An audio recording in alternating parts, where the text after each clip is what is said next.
तुम कौन हो?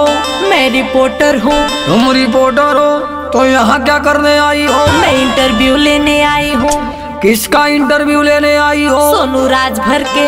अरे पप्पा आई गई हमारी इंटरव्यू लेवे। अरे अब मजा आई। अब मैडम ला जल्दी। मेरे चैनल में सबसे पहले आपका स्वागत है। आपका भी मेरे दिल में मैडम जी स्वागत है। आजकल रहुए खाली ट्रेंड में चलत बानी। ये सब हमारा जलवाए रिपोर्टर रानी। बुढ़ावा ते कैसे बदतमीजी से बोलत बाड़े। तुम्हारी बोली दिल में चीनी जस घुलत बाड़े। आई बानी इंटरव्यू लेने तब बदतमीजी ना तू करा हो। अरे एगो फलाइन किस देले बानी। ये रिपोर्टर रानी हो।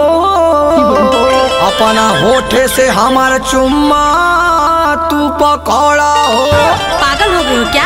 अरे नहीं जी। है गंदी बात तू तो कर तारा हो। माइक छोड़ी हाथ हमर धर तारा हो। गंदी बात तू तो कर तारा हो। माइक छोड़ी हाथ हमर धर तारा हो। सबका के बोला के पिटवाई का।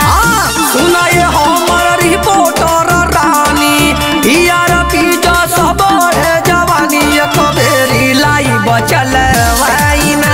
एक बेरी लाइव चलवाइना। हमरो के फेमस करवाइना।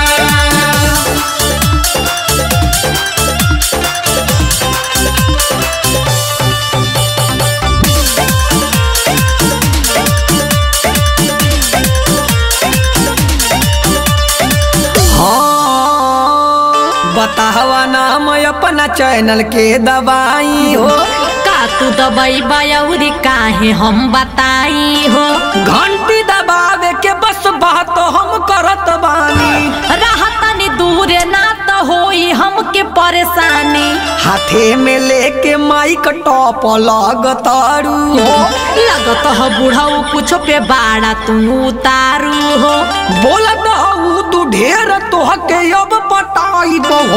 ऐसे कर बात तोहर न्यूज ना बनाई हो। हमसे पट जाइबू त जिंदगी तोहार संवरी जाई हो। अरे आज हम कवने के फेरा में पड़ गइल बानी। इ तो छोड़ते नहीं खे मोरी माई हो। का करू हो? जो सुनला है हमहु कहरा बयाउरी सब से कहरबाई दे हम हो। आज के मारा पे तोहरे मोहर लगवाई दे हम हो। अच्छा तो सुना हमके छेड़ा बाजे बाबू तो बड़ी पछतैबा हो। डाली दे हम तोहर वीडियो तब बदनाम हो जइबा हो। तब चाटे के मिली मलाइना। सुना ये हमार रिपोर्टर रानी। यार पीछा सब है जवानी। चला चाय पानी हमके करावाना। चला चाय पानी हमके करावना। चला चाय पानी हमके करावना।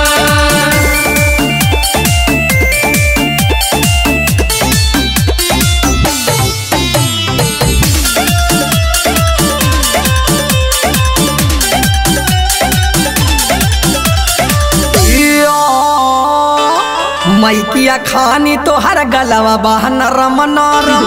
सटबत बाबू जर जइबा हम हई गरम। गरम त गाय बकरी भैंस बढ़िया होले हो। तुम किससे पूछ के हमरा के भैंस बोले हो। तू ही तो कहत रहलू हम गरम बानी जी। उ तो बस गुस्सा बतावे के हाँ निशानी जी। हमके पकड़ला है के मरा वाले के छोड़ दा तू। अरे बुढ़ाऊ अबे तना हमारी पर न जोर दा तू। तोहरे साथे रहे में हमके काका कर पड़ी हो।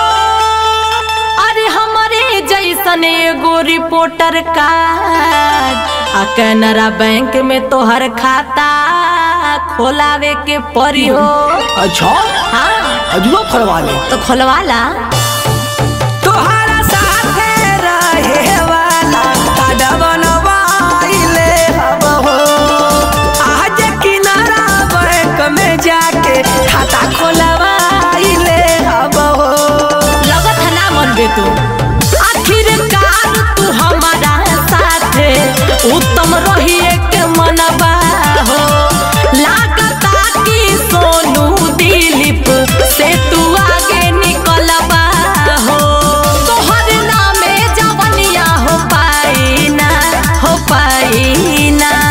सुनाए हमारा दिलवा के रानी, हमारा नामे ही कदा जवानी। अब हमसे ही दूरी सहाई ना, अब हमसे ही दूरी सहाई ना, अब हमसे ही दूरी सहाई ना। मैं जा रही हूँ, अब तुम्हारे गांव में कभी नहीं आऊंगा। हाँ तो हर चैनल सब्सक्राइब ना करो। हाँ तो जो मत करिए।